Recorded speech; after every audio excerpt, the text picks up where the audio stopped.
Hello, and welcome to the Venue Coach Blueprint for Owners. I'm Kyle Labar. This podcast is all about helping you fill your wedding venue with more bookings, earn more from each one, and keep your customers happy for a long time.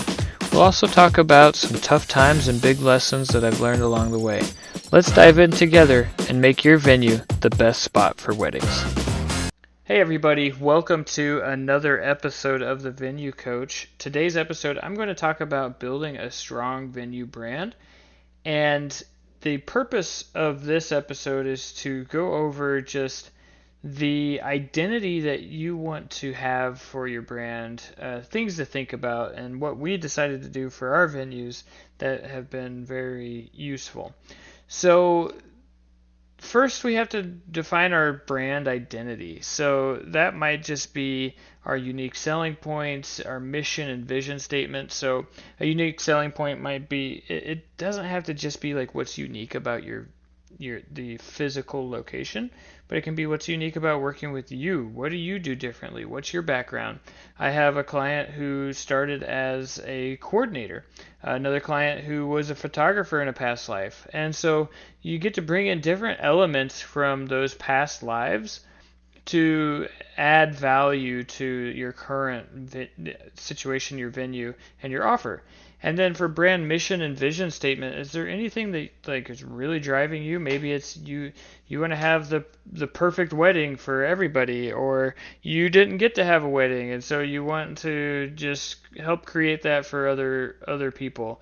Or it can be anything, something that's motivating. That's all I'll say. Then in terms of like the visual identity, your brand logo, colors, things like that, it really like I don't see this becoming a huge issue for different venues. Like you want to have a good name that people are gonna want to remember. Your logo should be something that doesn't look like it was made on word art by a third grader. And beyond that, I mean, you can hire a designer and get something made. You just want to make sure that it's consistent, whatever you're doing. So on your social medias, on your website, brochures, in person, do you have a sign out front? And does that also have the logo? Does it have the fonts and colors, that sort of thing? So just make sure whatever you pick, it's consistent. And then for your brand voice and messaging, this is up to you again.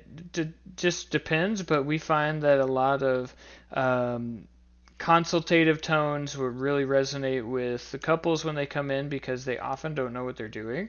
And so that's just what we found to be very useful. But you might find that yours is a bit more light and friendly, more whatever. Just make it match you so that it's natural and it conveys who you are. So, if everybody was the exact same in their approach with the venues and their identity and everything like that for like the brand, then there would be no differentiation between different venues, and then that would make the choice a lot harder on the clients.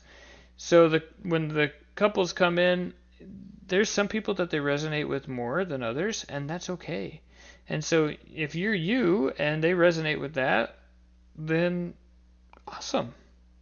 Because they may not resonate with somebody else down the street. And if you're just like them, then they're not going to resonate with you either. So it's not about copying what your competitors are doing or anything like that, or doing what we do. It's just figure out what works for you and go with that.